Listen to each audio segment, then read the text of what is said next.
welcome back my dear friends. A very good morning, good afternoon and good evening to all of you wherever you are in this part of the globe. And this is the DADM 3, which is Data Analysis and Decision Making 3 course under the NPTEL MOOC series.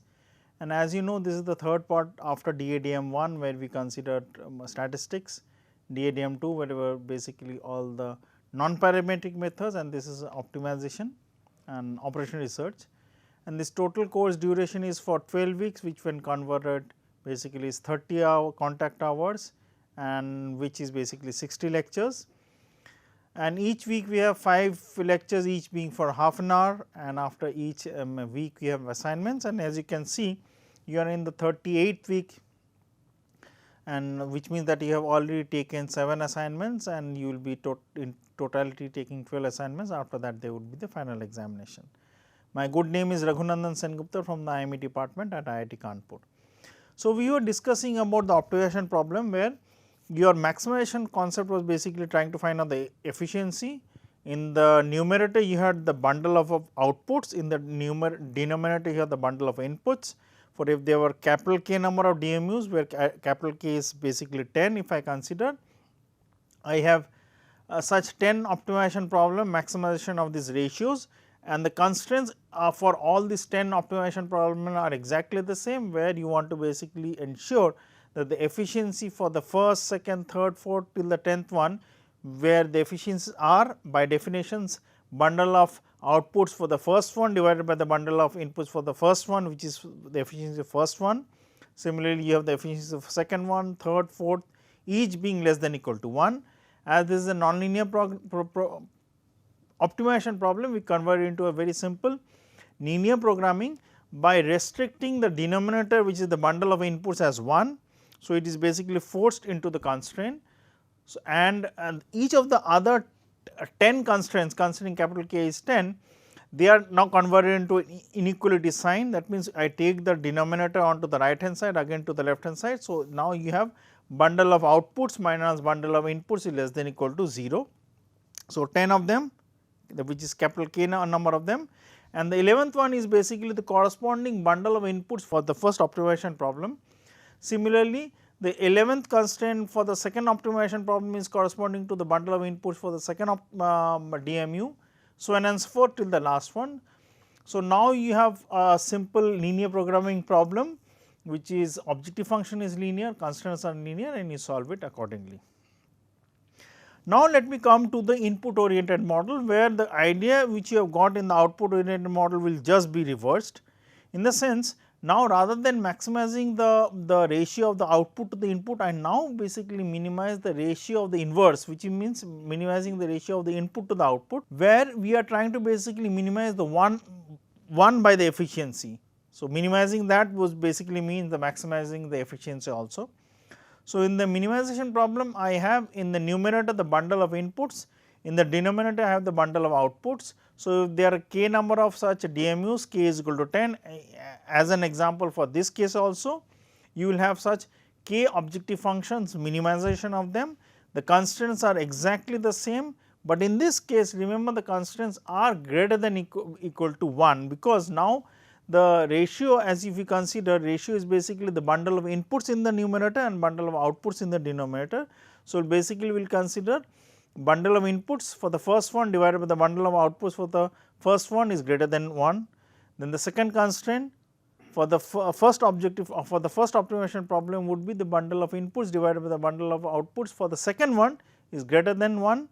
Similarly, the third constraint is bundle of inputs of the third one divided by the bundle of outputs for the third one is greater than equal to 1, and so on and so forth, such 10 constraints, and it will be repeated for the first optimization problem, second, third, fourth till the 10th one. Now, again by the same logic, as they are non-linear, we convert into a linear one. What we do is that we take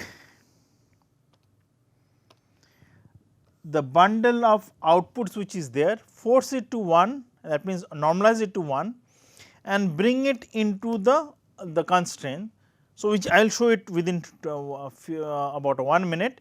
So, now you will basically have a minimization of the bundle of inputs, which is a linear programming, and the constraints are as they were greater than sign. So, what I will do is that I will take the outputs onto the right hand side, then into the left hand side. So, obviously, they would be converted into the problem where the input minus the output is now greater than equal to 0. So, each optimization problem is now converted into, I will just repeat the first, second, and in the similar way it will go for till the kth one, which is the 10th one. So, the objective function is minimization of the bundle of inputs for the first one, and the constraints are as follows: bundle of inputs for the first one minus the bundle of outputs for the first one is greater than 0. Second constraint is bundle of inputs for the second one minus bundle of outputs for the second one is greater than 0. So, and so forth for the 10 constraints, and the 11th one would basically be the denominator which is coming from the objective function. So, in the first optimization problem, it will basically be the bundle of outputs is equal to 1. Similarly, the 11th constraint in the second optimization problem would be the bundle of outputs for the second DMU is equal to 1. Similarly, for the 10th optimization problem, all the 10 constraints remain as they are, that means bundle of inputs minus bundle of outputs is greater than 0, and the 11th one or the capital K plus 1 constraint would basically be the corresponding bundle of outputs for the last optimization problem is equal to 1, and the minimization problem obviously remains the minimization of the input bundle. So, let us see, and obviously it is true that u and v are greater than 0, which are the weights which you are trying to consider, the decision variables which are x and y.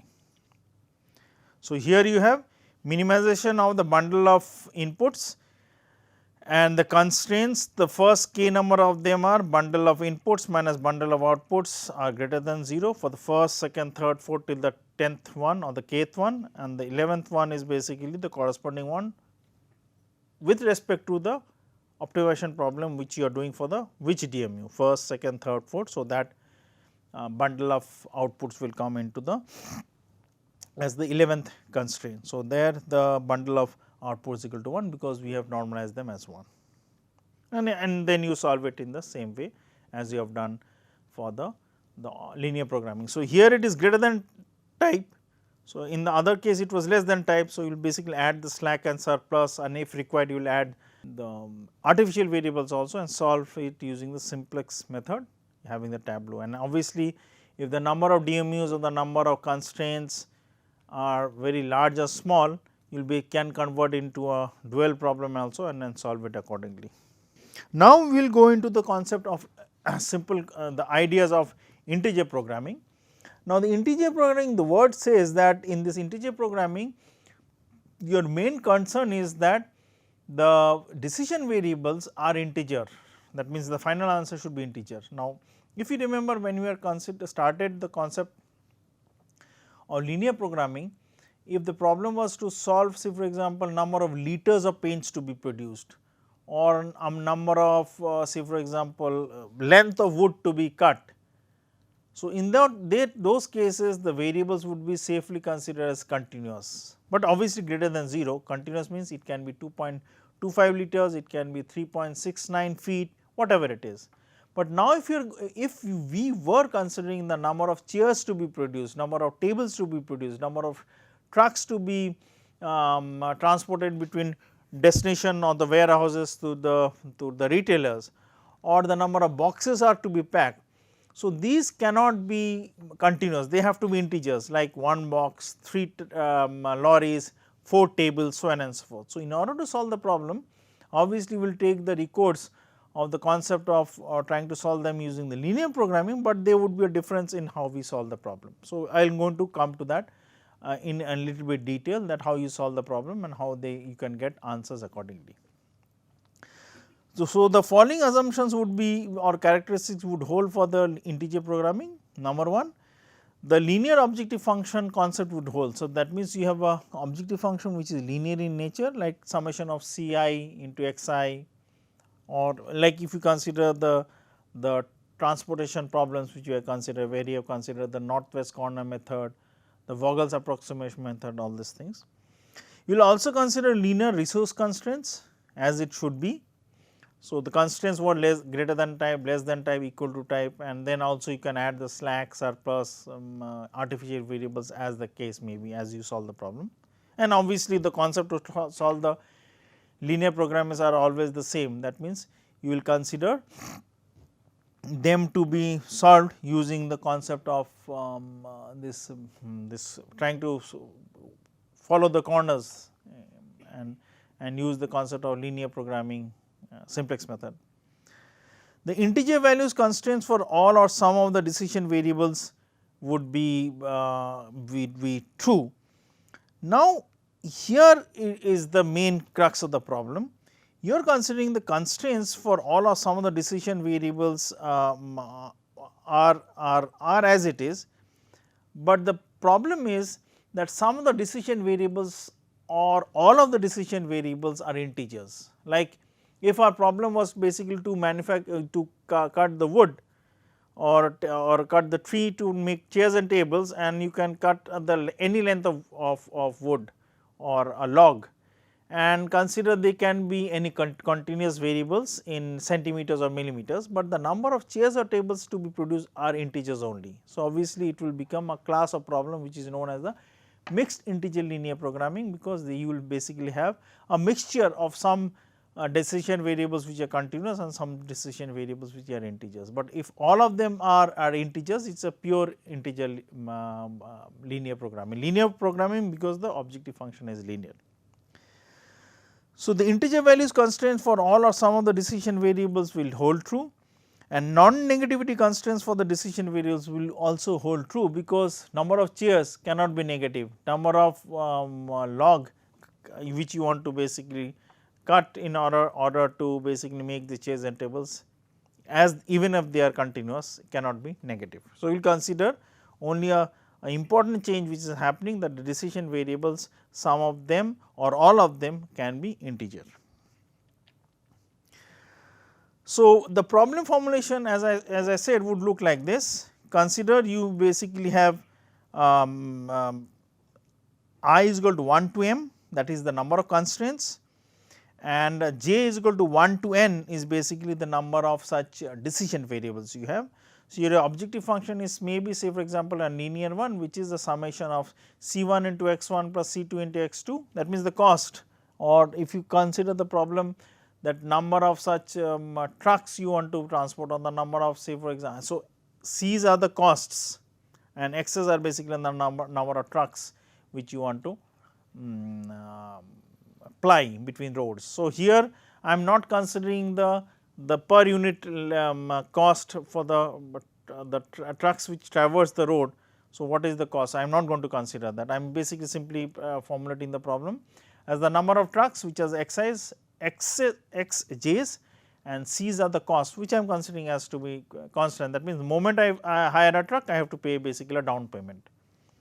So, I have optimized the linear combination of cj's into xj's, and also I consider the constraints are less than type. So, it can be greater than type also, it can be equality also. So, less than type, greater than type, equality will obviously bring into the picture the concept of slack, surplus, and if I consider the concept of this artificial variables. So, I have the constraints as aij. So, I have the A matrix, capital A matrix. So, these are the constraints which I am trying to bring to the picture, which is aij into xj is less than equal to bi, and I is equal to basically 1 to m. So, I have the problem formulation as C1 x1 plus Cn xn. So, this is the objective function I have, and the constraints are a. So, I am going to considering the row wise. So, basically it is a1, a11 x1 plus a12 x2 plus dot dot dot is the last one, a1 last is n, xn is less than equal to b1. So, if you remember the ax into that when you are solving that concept using the Gauss-Jordan concept. So, that was basically maximization or minimization, whatever it is, of Cx. So, C and x are all vectors and you have Ax is equal to B, where x is a vector, B is a vector, A and A is a matrix. So, this problem I have already discussed. So, I consider that this is the first row, then corresponding to the second row it will be A21 x1 plus A22 x2 dot dot till A2n xn is equal to less than equal to B2. Similarly, the last one will be AM1 x1 plus AM2 x2 dot dot till AMN xn is less than equal to BM. So, here xj's are greater than 0, j is equal to 1 to n and integer values for all or some would be applicable. So, note, if all the decision variables are integers, it is called a pure integer programming. If some of the decision variables are integers and some are continuous, it is called a mixed integer programming MIP. So, I will consider the solutions in a very simple concept initially for both of them. So, in mixed integer programming, some of the variables are continuous while others have integer values, as I already discussed.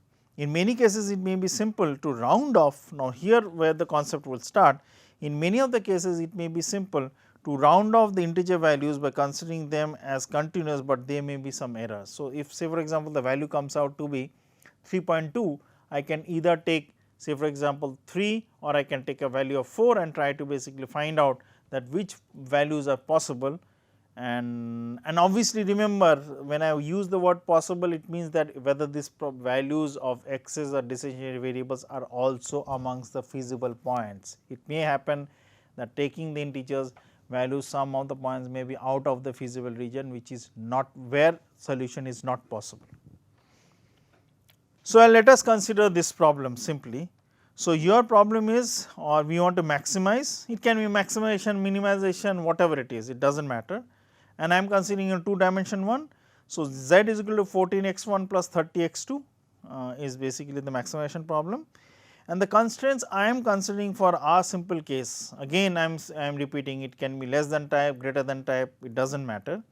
7 x1 plus 16 x2 is less than equal to 54 and 3 x1 minus 2 x2 is less than equal to 9 and x1 and x2 and all of them are integers. So, obviously, now where the concept will start, in again I am saying in a very simplistic way we will consider. So, if I solve the problem and if there was nothing was mentioned about the integer fact, obviously we will get x1 and x2 and they can be integers, they cannot be integers also, they can be continuous also. So, I plug them in a maximization problem, I get the answer, I am happy and I solve the problem. So, let us proceed one by one. If we neglect the integer decision variables, then the values which we will get for x1 and x2 is like this, x1 is 4, x2 is 3 by 2. If you put the problem solution in this problem, so what was the problem? Is 14 x1 plus 30 x2. So, it will be 14 into 4 plus 30 into 3 by 2. If I solve the problem, my answer is 101 and I am very happy. So, I have solved the problem. Now, what is there? See the problem, x1 is 4, which is an integer, but we also mentioned that x2 should also be integer. So, it is 3 by 2. So, I will be tempted, so 3 by 2 is what, 1.5. So, I will be tempted to basically solve the problem for x1 is equal to 4, x2 is equal to 1 in one case, and in another case I will try to I will be tempted to solve the problem of x1 is equal to 4 and x2 is equal to 2 and then get the solution. But answer may be different, which is fine, we get a higher value considering the maximization problem, but whether they are feasible, that is the main point. So, we should basically have x1 is equal to 4, x2 is equal to 1, the actual z value is 86 for the first case, or if x1 is equal to 4, x2 is equal to 2, the z value is 116, both of which are infeasible, which means the value of x is equal to 3 by 2 and any value of x2 is equal to 1 or x2 is equal to 2 does not, and considering the point of x1 is equal to 4. So, the coordinates of, I will repeat the coordinates as the first one is for x1, second one is for x2. So, a point 41 or a point 42 is not inside the feasible region, that means they are not contenders to be considered at all when you are trying to solve the problem. So, they are infeasible points. The nearest, now let us consider what is the nearest one. So, once we basically have, so intuitively what you will do, you will basically change x1 and keep as 1. Now, you will basically change x2 to 3 and another case you will change x2 to x1, sorry my mistake, x2 keeping as fixed as 1, you will basically change x1 to 3 and in the next case you will check x1 to 5. Similarly, you will consider x2 as 2 and then change x1 in one case as 3 and another case in 5. That means, you will have such 4 combinations and you will try to basically do it iteratively, but the answer may not be right. So, let us consider one of them. So, the nearest pure integer solution is when I consider, as I mentioned. So, initially what I considered was, or what I was mentioning is, if I consider this combination. So, I had 2. So, one point is basically 3 1 and another point I was going to consider is 5 1. Next point would be, I would be consider a point 3 2, another point would be 5 2. So, I will keep checking them. So, some of them will be feasible, some of the infeasible, some of them may be inside the feasible point. So, I would not be able to get the best optimum solution. So, the nearest pure integer solution for this case is when x1 is equal to 3, x2 is equal to 1, plug it in these values. So, the actual z value would be 14 into 3 and 1 into basically 30. So, in that case you will basically have 42 plus 30 is 72. But interestingly, the correct optimum solution is not any one of them. What are these values which I have drawn or written down? Is not this, not this, not this, not this. What is this? Let us see. However, the correct optimum integer solution is not this, it is basically x1 is equal to 0, x2 is equal to 3 and when you plug it in the value, that means I have to basically go do the search in such a way that rather than changing the non-integer value into integer, which I will do it, but first I will be basically more interested in trying to basically fix the I am just saying it, there are methodologies for that. I will basically fix the non-integer value into integer 1 and then basically do the searches for the integer value which was already x1 and they basically try to change it in steps of 1, then steps of 2 and basically do the search, which is a very rigorous and a brute force, but we will basically have methodologies for that. So, however, the correct optimum integer solution is basically x1 is equal to 0, x2 is equal to 3 and the actual z value is 90, which means that in the case of the continuous case I had x1 is equal to 4, x2 is equal to 3 by 2, answer was 101. And in the integer case x1 is equal to 0, x2 is equal to 3 and the answer is 90.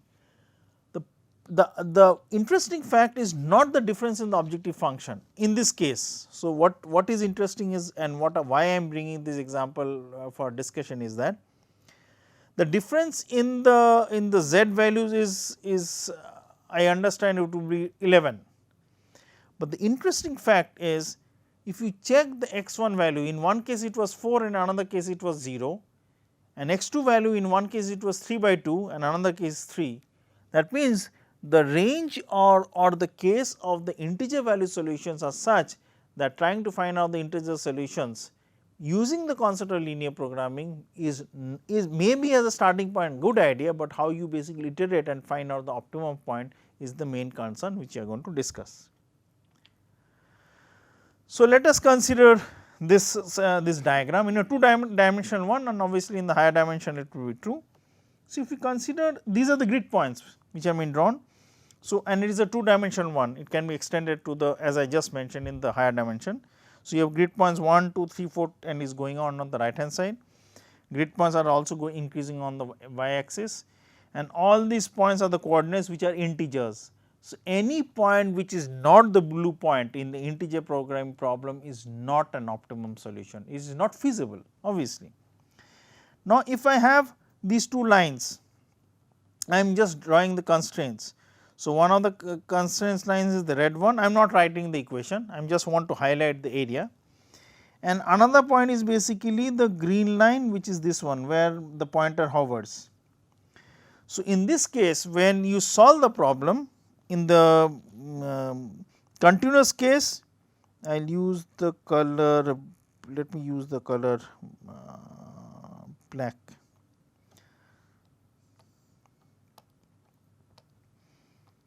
So, the points to solve the corner points is A, B, C, D. So, if the problem solution was B, it is integer even though both are 0. If the problem solution in the linear programming or the case where you consider the continuous one, it was A, it was a solution in the integer case also.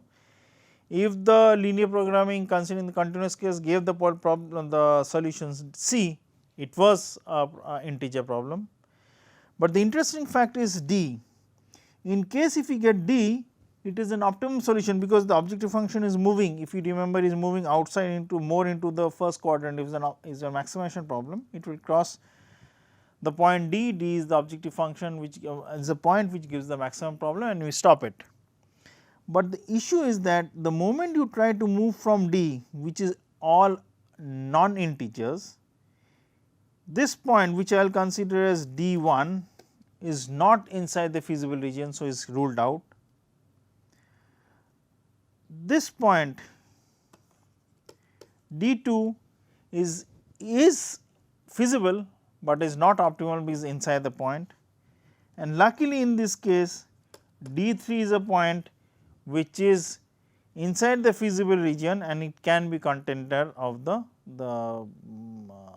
integer programming problem which we are going to consider. So, here the problem which I considered, when you do the solving, that means x1 is 4, x2 is equal to 3 by 2, the final answer is x1 is 0 and x2 is 3. So, that will give you an answer, an idea that trying to find out an optimum solution in and around the linear programming solution in the continuous case may seem interesting, but trying to find an optimum result may not be the best way how you do that, but best way in the methodology what we are going to consider. So, we will consider two methods. I will just read it out and then discuss that in the next class. So, one is basically the Gomory cut method, which was developed by Ralph Edward Gomory, an American applied mathematician. Somebody can have a look at the Wikipedia information about the mathematician, and another is basically the branch and bound. So, in the Gomory cut method, what you do is that you shift the boundaries in such a way that you basically eliminate or include some of the constraints in a way that they consider the integer points also, and in the branch and bound you basically I proceed in such direction. There are two paths, one if it is a maximization problem, the minimization problem, I proceed in the direction where it will basically keep my optimization problem in a higher scale. That means, if it is a maximization problem, I take one of the path where the objective function increases, and in the minimization problem is just the reverse where the objective function decreases depending on which path I take.